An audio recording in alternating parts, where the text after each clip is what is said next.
Hello everybody, welcome back to the Red Strings Club. I had a lot of fun that last episode, so I'm just immediately recording this one right after, because I'm excited to get to the actual meat of the game. I really think this is going to be the make or break episode for me, so if I make it through this one and still excited about the game, I imagine I'm probably going to try to finish it.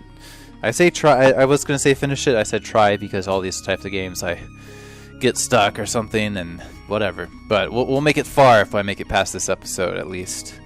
So I was just gonna review our objectives. I didn't really go through this last time because I was eager to get out of here. By the way, when you quit the game, there's no save button. It says don't worry, we save it automatically. I had to rewind from like so far back. But they do have this rewind button up here, I imagine, for that, so that made it easier, but that was still fucking silly. Objectives. What is social psych welfare?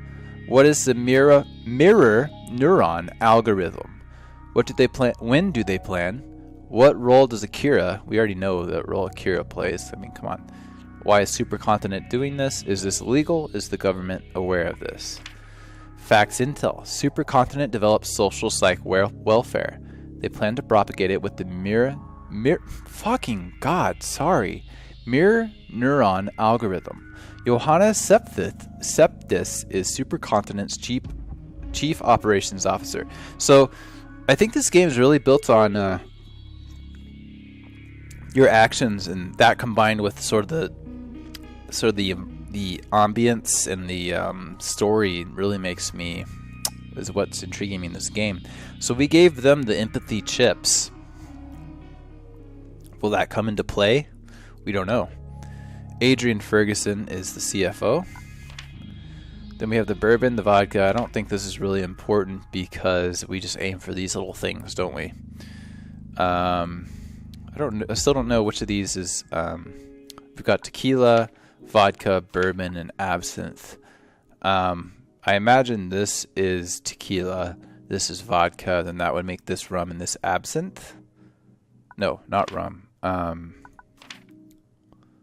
Absinthe and bourbon. In any case, bourbon makes the soul, exalts your very soul to rarely met heights. Vodka, dive deep into its impulses. Tequila, stimulate the right side of your brain. Absinthe, I love absinthe, by the way. Okay, so I've already seen this part. Let's pour some absinthe in. I don't quite remember how to do this, by the way. Okay, so I think I just do this. Do a little pour here. Probably fuck this. This is some absinthe. Oh. Okay, perfect. Then we need to go down. Well, actually, I want to go up. Let's throw some ice in there. Excuse me. What does vodka do? Vodka goes down. I guess we're going down to fear. I wanted to go up to this, but I guess we'll go to fear since we're already doing that. Okay. Come on. How do we make the circle bigger? God damn it, come on. Vodka mixed with absinthe, huh?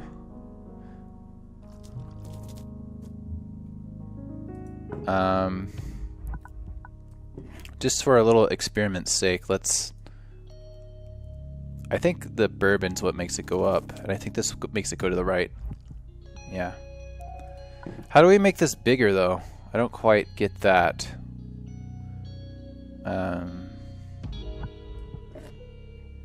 I can pour it out. I remember that now. Can I just start over? I can.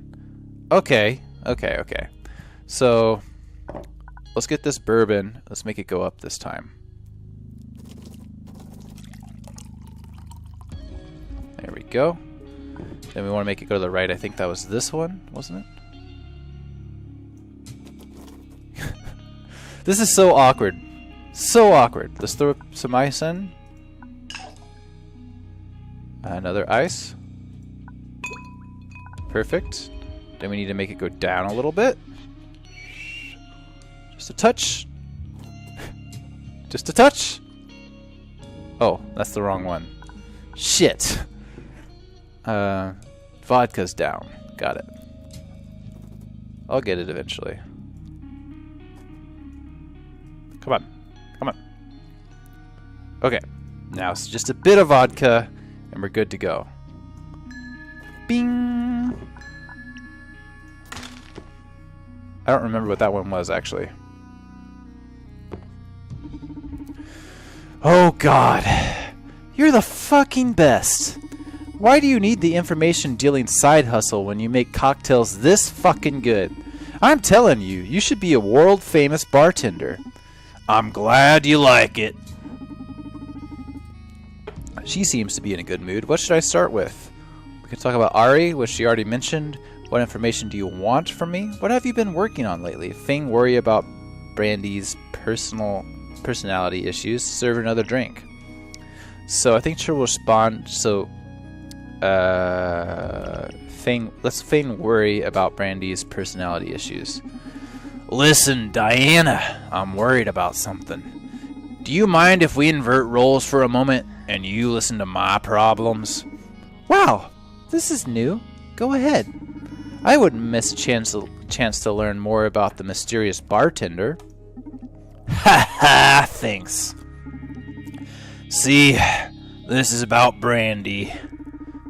He get in trouble again? He's always in trouble, but that's not what worries me. Lately, he's been acting moody and depressed, sometimes even aggressive. Oh yeah? That is strange.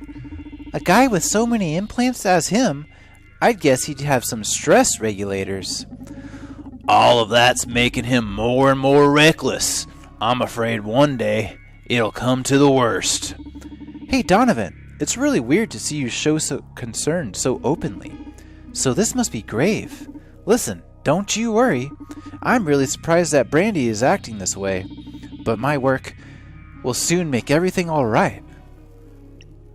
Are you talking about... No, we're not going to talk about SPW. Are you kidding me? Your work. Your work? What are you working in? Count this as my payment for the job I want you to do. And please, keep this information as confidential as possible. You realize you're talking with an information broker. I'm dead serious here. If this leaks to the wrong ears, I could be in danger. Don't sell it cheap, at least. Don't worry. I'm very aware of what my information can do. I will keep you safe. Okay, listen. Brandy's personality issues will be totally solved. SPW is taking care of everything. You mean social psych welfare? Shit, Donovan. You already know about that? Who the fuck is leaking this info? I do not think it leaked. I'm just, too good an information dealer. I'm probably the only one who knows outside of Supercontinent Ltd. So you got it from someone on the inside?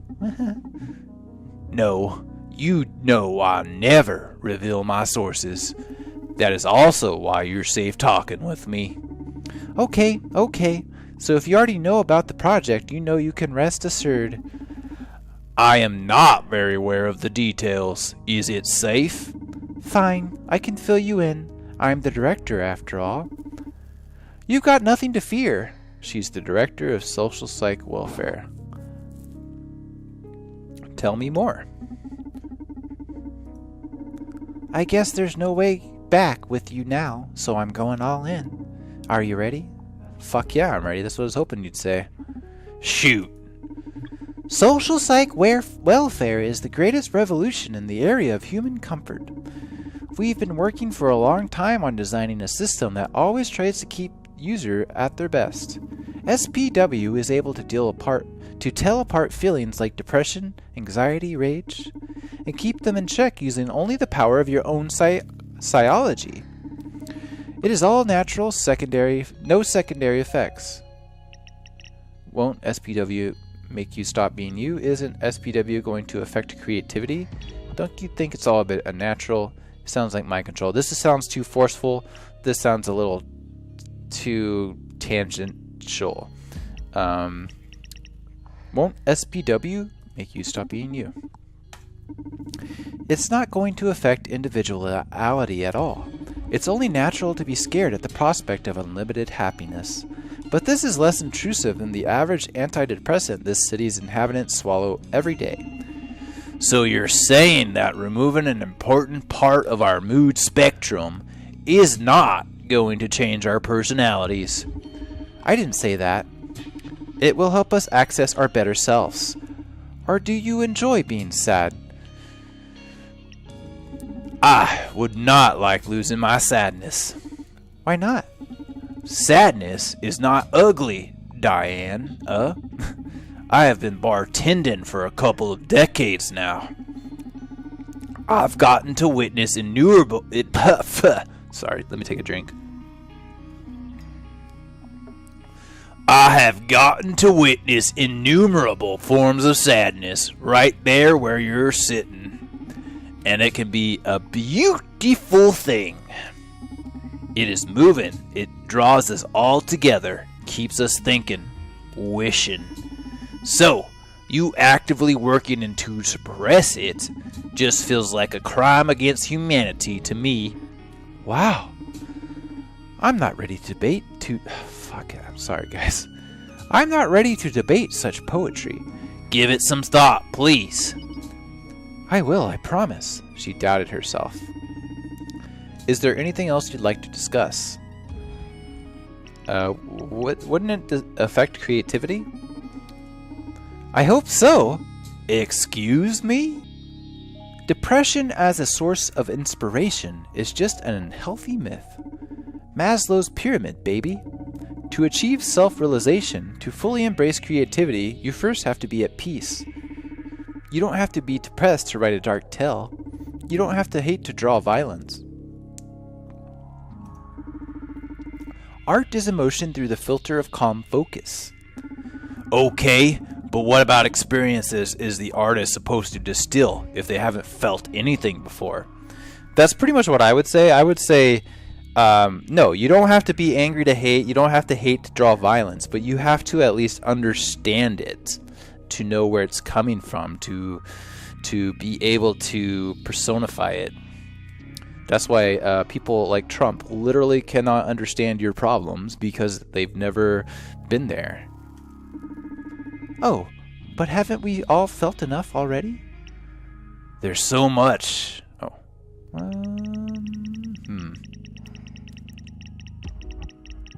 I don't think this will affect her. I think she liked that path we went down, which is similar to this one. So, don't be a hypocrite. There's so much left to feel. And for what? Just to suffer? You're saying that it's justified to let people be in pain just in case they're potential artists? That is a ridiculous oversimplification. We know sweet because we know sour. We know good because we know evil. Removing one side of life's duality deprives the other of meaning. In your Occidental way of life, maybe, but the most Zen way to go is to reject dualism altogether. There's no being sad or being happy, there's just being. SPW grants the completeness of a Zen master without the aestheticism. I don't know. Okay, we'll try the hard line here. Now you're just bullshitting me. That's honestly my stance, but I guess we'll need a couple of extra nights for me to fill you in on Zen philosophy. Or at least the part of it that's convenient for your brainwashing brochure. Okay, easy now. Do you want to know more about SPW, or have you unwound enough already?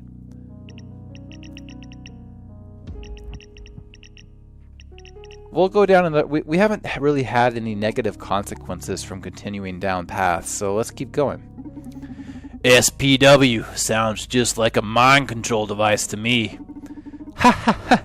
That's quite a bit of stretch. Is not unhappiness what drives us forward? What you're selling sounds like the worst kind of conformism. No one will ever be willing to fight, to rebel, to disrupt our world. That's pretty convenient for corporations and governments alike, isn't it? The fine print of eternal happiness is absolute obedience. Don't exaggerate. I'm using SPW right now. Do you see me as a harmless lamb? I don't think so. How can you know? I feel better than ever. See, you're wrong about unhappiness being the greatest motivator. The best goals are born from joy and love. I don't blame you. You've always been a survivor. But those days are almost over. I don't want to sound delusional here, but SPW is fucking worldwide peace. Can't you see it? Excuse me, but no, I can't see it. The world needs disagreement to keep evolving.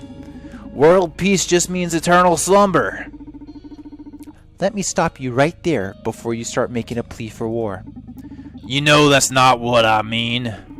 Only that you just said world peace is bad for humanity.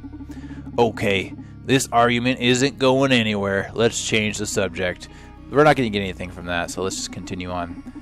You know, I've had enough SPW for today. I'm really excited about all this. Sorry you're not a fan of it, but just accept it. This is the future. No, the present. Don't let it get under your skin, or you'll ruin the fragile, handcrafted happiness of yours. What information do you want? Tell me about her death. What have you been working on lately? Let's get this one, then we'll serve her another drink. Hey, tell me how you've been. What have you been working on lately? I already told you, it's not as though a job like SPW gives me a lot of spare time for pet projects, you know. Sure, sorry. Alright, we'll put the fear in her for another drink. Let me fix you another drink. Alright, so vodka's down. Let's go down. I think we just need lots of vodka and some... Was it tequila that goes to the right? I'm glad you can pour these out, because... Jesus. Let's pour it out a little bit. Oh, too much. Come on. Nope, too far over. I'm getting it a little bit now. We're doing a little better. Come on. I guess I could be a little closer, couldn't I? Come on. Doop. Come on. Doop. Just a little tap over the edge, and we'll be fine. God damn it. God damn it, vodka. Come on. There we go. And then,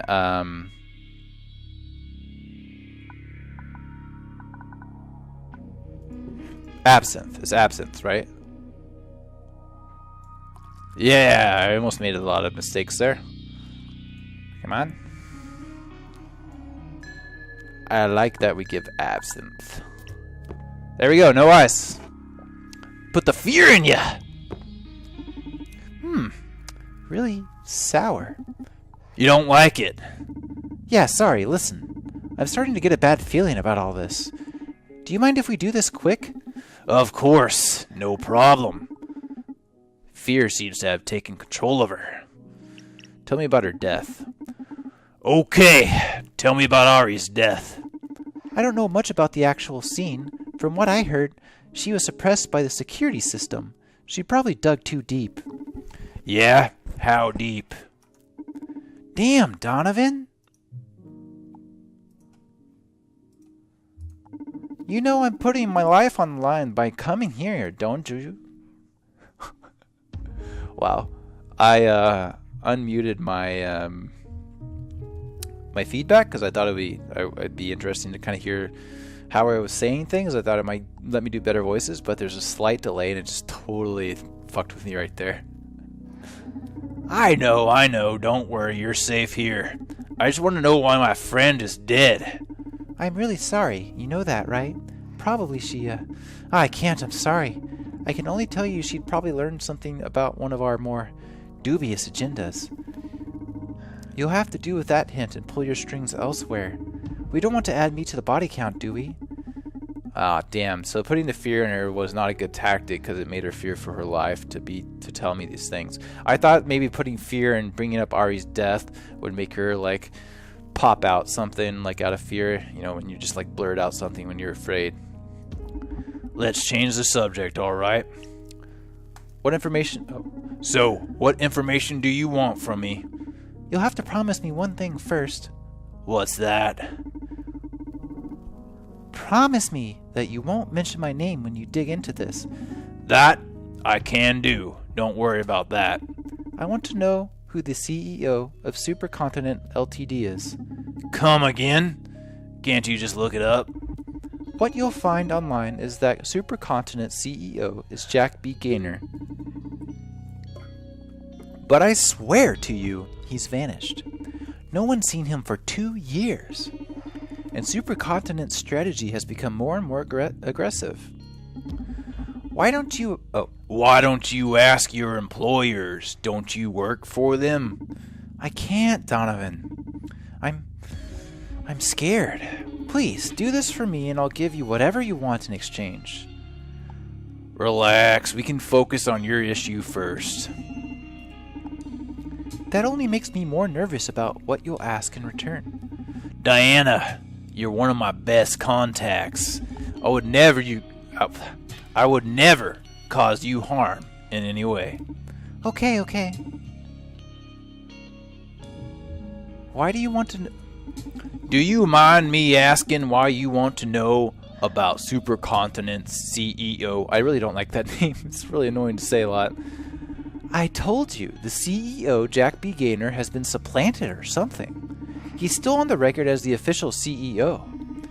But everything's changed so much that I'm sure he can't be in charge anymore. I'm afraid for my life, Donovan. The Proxima girl, even if it was accidental, hasn't been the first death in the last few months. I've always loved Supercontinent's goals and motto, fighting for social welfare, and it's weird because they're still doing that. It's only that now they're doing it at any cost. There have been more deaths? Wait, you're saying there's been more deaths lately? Well, there hasn't been any assassinations per se, but some staff committed suicide allegedly because of the stress. There's been at least 2 fatal accidents among the top brass in the last 2 years. Don't you think you might just be making a pattern out of a series of regrettable accidents? Stress can do that. Okay, let's stick to the facts. The company's policy and strategy have changed radically over the last 2 years. Death among employees have gone up 243% and 200% among the executive branch. Numbers are exact.